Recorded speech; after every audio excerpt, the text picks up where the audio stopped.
আসসালামু আলাইকুম। আজকে বিলিতে সবাইকে স্বাগতম। আশা করি সবাই ভালো আছেন।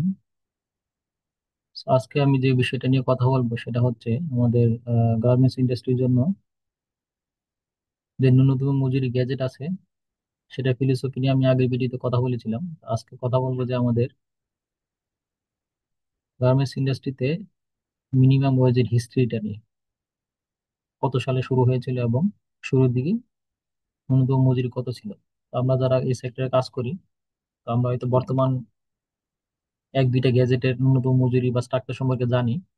তো আমাদের বিভিন্ন সময়ে যেই ন্যূনতম মজুরি ছিল, কত সালে হয়েছিল, কোন কোন বছর হয়েছিল, ইনক্রিমেন্টটা কিরকম ছিল সেটা হয়তো জানি না। তো আশা করি সবাই এই ভিডিওটা দেখবেন এবং জানবেন যে ব্যাকগ্রাউন্ডটা। তো আমি ভিডিওতে চলে যাচ্ছি আমার।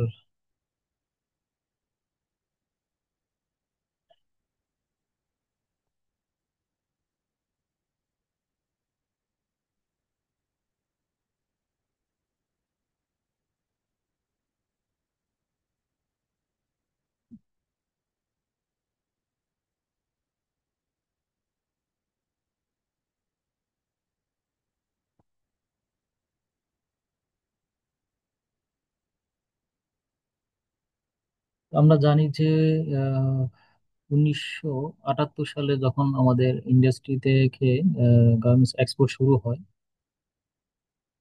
1978 যখন এক্সপোর্ট শুরু হয় তখন কোনো মিনিমাম ওয়েজ ছিল না। তো 1984 সালের দিকে গিয়ে আপনার প্রথম ন্যূনতম মজুরি ঘোষণা করা হয়। তো 1984 সালে ন্যূনতম মজুরি ছিল 560 টাকা, 560 টাকা ছিল 1984 সালে। এটা ছিল প্রথম মজুরি বোর্ড এবং প্রথম মজুরি বোর্ডের আন্ডারে ন্যূনতম মজুরি। তার 10 বছর পরে 1994-এ 930 টাকা মিনিমাম স্যালারি করা হয়। তো সেটার ইম্প্যাক্ট বা ইনক্রিমেন্ট পার্সেন্টেজ ছিল আপনার 66%। 560 থেকে 930 করা হয় 1994-এ। তারপরে 2006-এ করা হয় 1662 টাকা, যেটা ইনক্রিমেন্ট পার্সেন্টেজ হচ্ছে 79% প্রিভিয়াস ন্যূনতম মজুরি থেকে। তারপরে যেটা আমরা জানি যে 2010-এ সেটা করা হয় আপনার 3000 টাকা। তো 3000 টাকাটা সেটার ইম্প্যাক্ট ছিল 81% ইনক্রিমেন্ট ছিল প্রিভিয়াস ন্যূনতম মজুরি থেকে।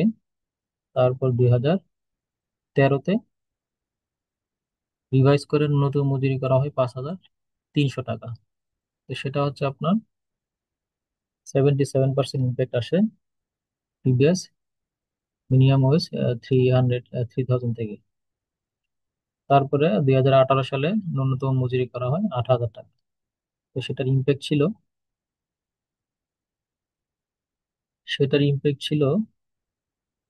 51%। তো সর্বশেষ যে মজুরি আমরা দেখতেছি 2018 সালের পরে যে 2023 সালে ন্যূনতম মজুরি যেটা করা হয়, আমরা জানি যে এখন আমরা আছি 12,500 টাকায়। 23 সালে,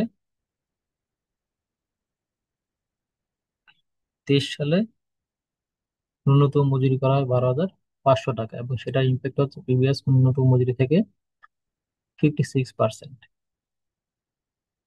তো এই ছিল এই পর্যন্ত 7টা ন্যূনতম মজুরি ঘোষণার বছর এবং ন্যূনতম মজুরি হার।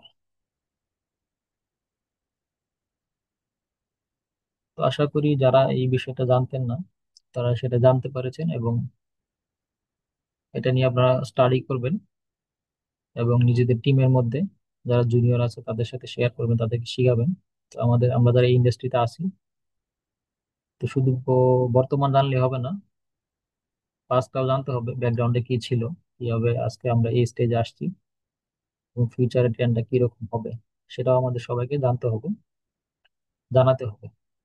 তো আশা করি সবাই আমার ভিডিওটা শেয়ার করবেন এবং চ্যানেলটি সাবস্ক্রাইব করবেন এবং সাথেই থাকবেন। আমরা ফিউচারে আমাদের প্রফেশনাল লাইফের বিভিন্ন জিনিস নিয়ে আলোচনা করবো। তো এই পর্যন্তই আজকে। সবাই ভালো থাকবেন। ধন্যবাদ সবাইকে।